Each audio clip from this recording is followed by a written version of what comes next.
नमस्कार दोस्तों, स्वागत है आप सभी का एक बार फिर से आपके अपने YouTube चैनल टीबी क्लासेस पर। आई होप आपने पिछले वीडियो के क्वेश्चन सारे देखे और याद भी किए होंगे। आज के इस वीडियो में भी हम एसएससी जीडी 2024 के लिए टॉप 25 क्वेश्चन, जिसमें जीके, साइंस, वर्ल्ड, जियोग्राफी सब शामिल है, तो ये भी क्वेश्चन आपको पूरे देखने हैं और वीडियो के साथ साथ ही याद करने हैं। चलिए स्टार्ट करते हैं।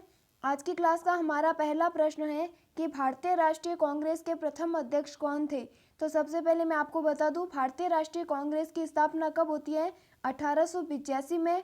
अब हमें पूछा है कि भारतीय राष्ट्रीय कांग्रेस के प्रथम अध्यक्ष कौन थे, तो क्वेश्चन का राइट आंसर हो जाएगा व्योमेश चंद्र बनर्जी। कहीं कहीं पर क्या लिखा होता है? WC बनर्जी। WC का मतलब क्या हो जाएगा? व्योमेश चंद्र बनर्जी। अब बात करेंगे पहला अधिवेशन जो कांग्रेस का होता है वो कहाँ पर होता है? तो फ्रेंड्स मुंबई में। क्लियर? ये भी आपको याद रखना है कि स्थापना कब होती है? 1885 में। नेक्स्ट क्वेश्चन है हमारा कि भारत के प्रथम सिख प्रधानमंत्री कौन थे। क्वेश्चन में पूछा है कि भारत के पहले सिख प्रधानमंत्री, तो क्वेश्चन का राइट आंसर क्या हो जाएगा? डॉक्टर मनमोहन सिंह कौन थे भारत के पहले सिख प्रधानमंत्री। अब बात करेंगे भारत के प्रथम प्रधानमंत्री कौन थे, तो पंडित जवाहरलाल नेहरू। इसके अलावा भी एक और क्वेश्चन बनता है फ्रेंड्स कि भारत के प्रथम सिख राष्ट्रपति, ठीक है, प्रधानमंत्री ना पूछकर यहाँ पूछा जाए भारत के प्रथम सिख राष्ट्रपति कौन थे, तो ज्ञानी जैल सिंह। कौन थे फ्रेंड्स? ज्ञानी जैल सिंह। अब बात करेंगे राष्ट्रपति का उल्लेख कौन से अनुच्छेद में है? अनुच्छेद 52 के अंतर्गत। और प्रधानमंत्री का उल्लेख कौन से अनुच्छेद में है? तो अनुच्छेद 74 में। ठीक है, फिर अगला क्वेश्चन है क्वेश्चन नंबर 3। पृथ्वी पर दिन रात होते हैं, यानी किस वजह से पृथ्वी पर दिन और रात बनते हैं?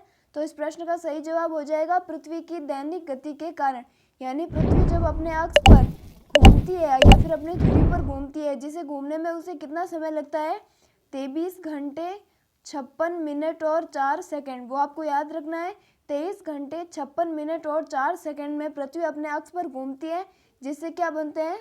दिन और रात बनते हैं। अब बात करेंगे फ्रेंड्स वार्षिक गति क्या होती है, यानी पृथ्वी की वार्षिक गति क्या होती है? जब पृथ्वी सूर्य के चारों ओर चक्कर लगाती है, वो कब लगाती है? कितना समय में लगाती है? 365 दिन प्लस 6 घंटे। और वार्षिक गति के कारण क्या होते हैं? ऋतु में परिवर्तन। ठीक है, आपको याद क्या रखना है कि दैनिक गति के कारण तो दिन रात बनते हैं और वार्षिक गति के कारण क्या होता है? ऋतुओं में परिवर्तन होता है। फ्रेंड्स वीडियो में कैसा भी डाउट हो तो आप कमेंट में ज़रूर बताएं। फिर अगला क्वेश्चन है भारत में प्रथम स्थापित परमाणु संयंत्र कौन सा है? भारत का पहला स्थापित परमाणु संयंत्र कौन सा है? तो तारापुर परमाणु संयंत्र, जो कि कहाँ पर स्थित है फ्रेंड्स? तारापुर कहाँ पर है? महाराष्ट्र राज्य में। फिर अगला क्वेश्चन है क्वेश्चन नंबर 5। शरीर का तापमान कहाँ नियंत्रित होता है, यानी कौन सी ग्रंथि के द्वारा शरीर का तापमान नियंत्रित होता है?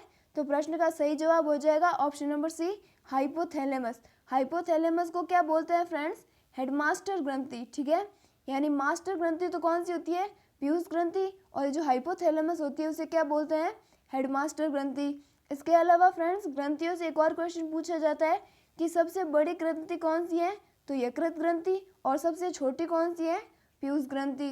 ठीक है, फिर अगला क्वेश्चन है क्वेश्चन नंबर 6 कि दूध के दही में जमने का क्या कारण है, कि क्या कारण है कि जो दूध होता है वो दही में जम जाता है? तो इसका कारण होता है लैक्टोबैसिलस, जो क्या है फ्रेंड्स? एक जीवाणु है। अब एक और क्वेश्चन बनता है कि दूध से दही का जमना कौन सा परिवर्तन है? आप सब जानते हैं परिवर्तन दो प्रकार के होते हैं, भौतिक और रासायनिक। तो ये जो दूध से दही जमता है वो किस प्रकार का?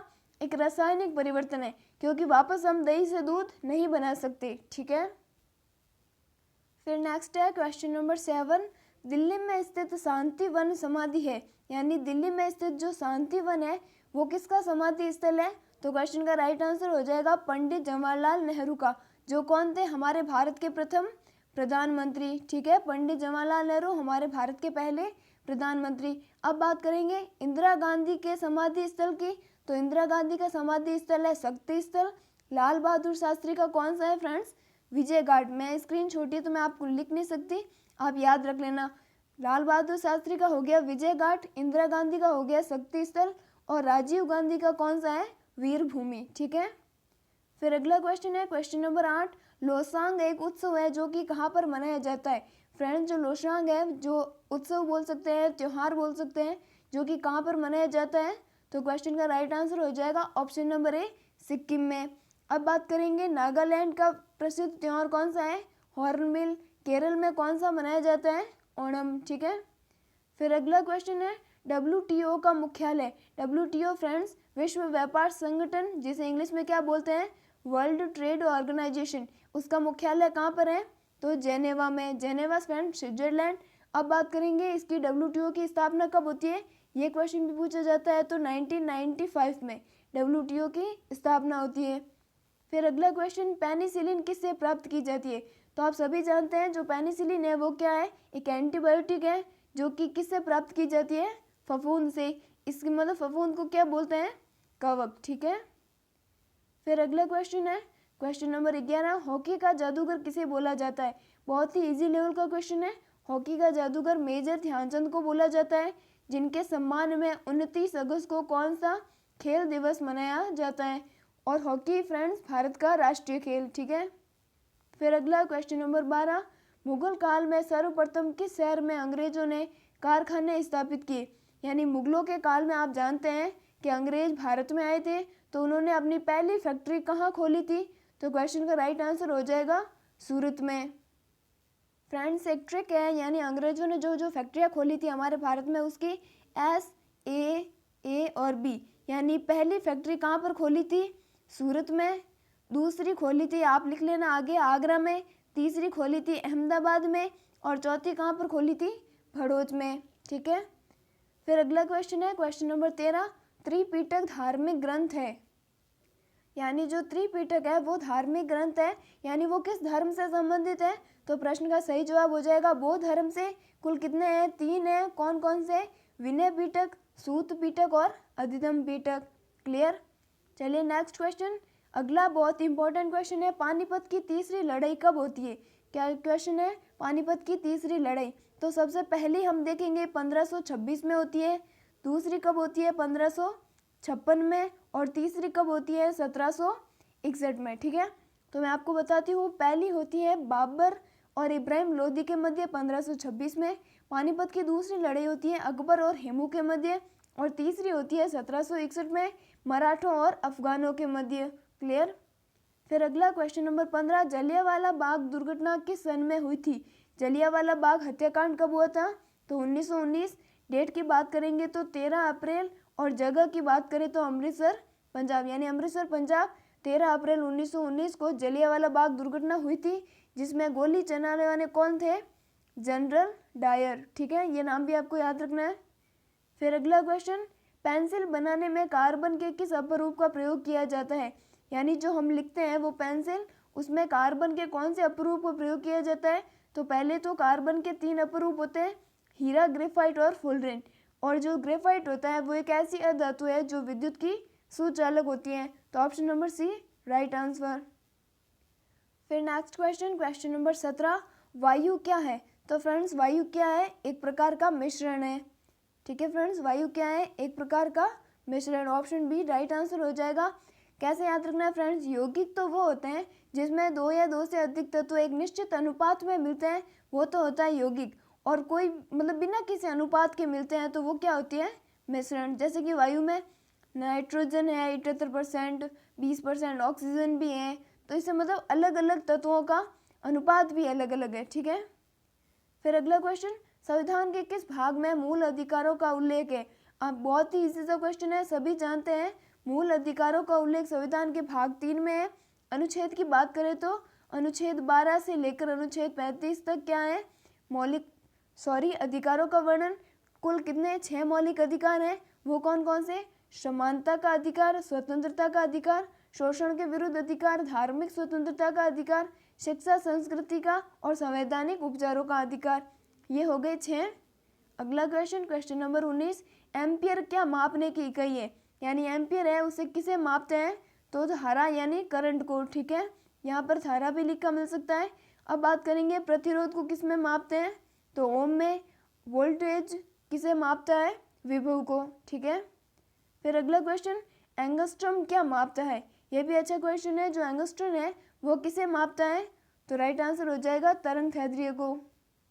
और एंगस्ट्रम को कैसे दर्शाया जाता है, ऐसे, ठीक है फ्रेंड्स। चलिए नेक्स्ट क्वेश्चन, क्वेश्चन नंबर 21, देशांतरों की संख्या कितनी है? तो सबसे पहले तो आप ये बताओ, ये मान लो हमारी क्या है, पृथ्वी है, ठीक है। इस पर देखो ये लाइन होती है, ऐसी लाइनें भी होती है। ऊपर कौन सी दिशा, उत्तर, नीचे दक्षिण, इधर कौन सी होगी, पूर्व, इधर कौन सी होगी, पश्चिम। तो मैं आपको बता दूं, ये जो उत्तर से दक्षिण की लाइनें हैं वो क्या कहलाती है फ्रेंड्स, देशांतर। और ये जो पूर्व और पश्चिम की लाइन है वो क्या कहलाती है, अक्षांश कहलाती है। हमें क्वेश्चन में पूछा है देशांतरों की संख्या कितनी है, तो हमेशा याद रखना हमारी पृथ्वी पर जो देशांतर है वो कुल कितने हैं, 360। अब बात करेंगे अक्षांश की, तो फ्रेंड्स ऐसे तो 180 अक्षांश है, लेकिन जो भूमध्य रेखा है जो कि बीच वाला 0 डिग्री अक्षांश है उसे ज्वाइंट कर दे या उसे भी जोड़े तो 181 है, ठीक है। या तो आपको ऑप्शन में 180 मिलेगा या फिर क्या मिलेगा, 181। चलिए नेक्स्ट क्वेश्चन, अगला है वायुमंडल में सर्वाधिक गैस कौन सी मिलती है? अभी बताया वायुमंडल में सर्वाधिक गैस कौन सी है, नाइट्रोजन N2 जिसे बोलते हैं, वो कितनी है फ्रेंड्स, 78.08%। अब बात करेंगे ऑक्सीजन कितनी है, तो फ्रेंड्स वो हो जाती है 20.95%, यानी 20.95%, ठीक है। फिर अगला क्वेश्चन है क्वेश्चन नंबर 23, राष्ट्रीय ध्वज की लंबाई और चौड़ाई का अनुपात कितना है? बहुत ही इजी सा क्वेश्चन है। राष्ट्रीय ध्वज की लंबाई चौड़ाई का अनुपात कितना होता है, 3:2। अब बात करेंगे फ्रेंड्स, क्वेश्चन ऐसे पूछ लिया जाए चौड़ाई को पहले लिखे और लंबाई को बाद में, तो हमारा आंसर क्या हो जाएगा, 2:3, यानी लंबाई कितनी है 3, चौड़ाई कितनी है 2, ये अनुपात है, ठीक है। फिर अगला क्वेश्चन, भारत का राष्ट्रीय पशु, बहुत ही इजी सा क्वेश्चन है। भारत का राष्ट्रीय पशु कौन सा है, ऑप्शन नंबर बी, बाघ। आज की क्लास का हमारा अंतिम प्रश्न, भारतीय राष्ट्रीय ध्वज के जो है तिरंगा, उसमें हरा रंग क्या दर्शाता है? तो फ्रेंड जो तिरंगे में हरा रंग होता है वो क्या दर्शाता है, विकास और उर्वरता को। अब बात करेंगे केसरिया रंग किसे दर्शाता है, शक्ति और साहस को। और सफ़ेद रंग क्या दर्शाता है, शांति और सत्य को, ठीक है।